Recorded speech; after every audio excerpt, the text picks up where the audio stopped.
Suara Kebenaran pada Minggu 11 Agustus 2024 berjudul Encounter with God. Ayub sempat mengalami kekecewaan. Sehingga di dalam pengakuannya Ayub berkata di dalam Ayub 3, "Biarlah hilang lenyap hari kelahiranku." Dalam Ayub 1 dan 2, ketika Ayub kehilangan semua harta, anak, dan lain-lain, dia tidak berbuat dosa dengan perkataannya. Tetapi dalam perjalanan hidupnya, ketika dia mendapat dakwaan dari teman-temannya, Ayub membela diri sampai dia seperti mengutuki malam di mana dia dilahirkan. Tetapi puji Tuhan, di Ayub 42 ayat 5 dan 6, Ayub mengatakan, "Hanya dari kata orang saja aku mendengar tentang Engkau. Tetapi sekarang mataku sendiri memandang Engkau. Oleh sebab itu aku mencabut perkataanku dan dengan menyesal aku duduk dalam debu dan abu." Luar biasa pengakuan Ayub ini. Saudaraku, mengapa kita tidak mempersoalkan masalah sampai kita menemukan jawabannya? Dan kesaksian Ayub dalam Ayub 23 ayat 10 mengatakan, "Karena ia tahu jalan hidupku. Seandainya ia menguji aku akan timbul seperti emas." Ada maksud Tuhan yang Ayub kemudian sadari.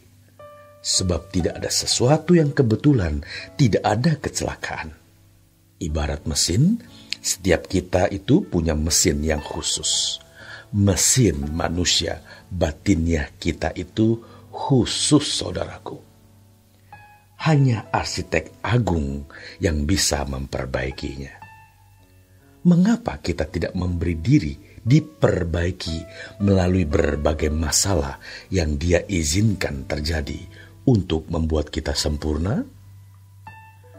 Tuhan bukan hanya cakap, namun sangat cakap. Tuhan bukan hanya cerdas, melainkan sangat cerdas. Kalau Dia mengizinkan sesuatu terjadi di dalam hidup kita, pasti ada yang dibidiknya. Dan apa yang dibidiknya, kita harus tahu.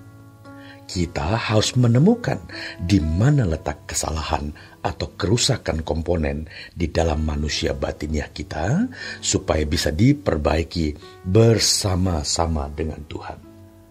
Supaya suatu hari ketika kita sempurna, itu bukan hanya karya Roh Kudus, namun juga respon karena kita. Dan kita pantas mendapat reward dari Allah.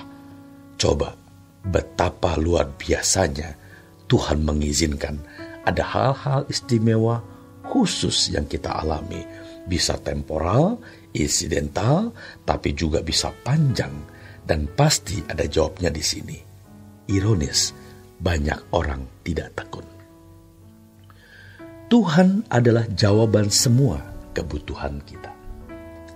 Dan yang kita butuhkan hanya satu, yakni Tuhan. Allah sangat presisi dalam membentuk kita. Maka kita harus duduk diam memperkarakannya. Kalau Allah belum menjawab, jangan berhenti mencari Dia dan memperkarakannya. Karena orang tidak berpikir, tidak percaya bahwa Allah itu satu-satunya jawaban dalam seluruh kebutuhan kita. Sehingga tidak mencari Dia dengan sungguh-sungguh. Tuhan mengizinkan hal itu terjadi supaya kita mencari Dia. Sebab jawabannya hanya pada Tuhan. Hanya Dia yang tahu jawabnya. Kita boleh datang ke counselor bisa menasihati. Kita bisa datang kepada seorang pendeta bisa mengonseling. Tapi pada akhirnya kita harus bertatap muka dengan Tuhan. Encounter with God. Tuhan mau mengulik, mengotak-atik manusia batinnya kita kalau kita membuka diri untuk itu. Dan cara Tuhan mengulik manusia batinnya adalah dengan memberi masalah. Maka kita harus memperkarakan itu untuk menemukan bagian mana yang dikulik oleh Tuhan, yang disentuh oleh Dia. Serius saudaraku, Tuhan mau berdialog dengan kita. Kita sering mendengar kesaksian orang yang berdialog dengan Tuhan dan kita terkagum-kagum. Maaf saudaraku, kita bodoh. Percakapan dengan Tuhan itu mesti kita alami secara pribadi. Renungkanlah, kita ini siapa sehingga Allah semesta alam yang maha mulia, maha agung mau berbicara dengan kita.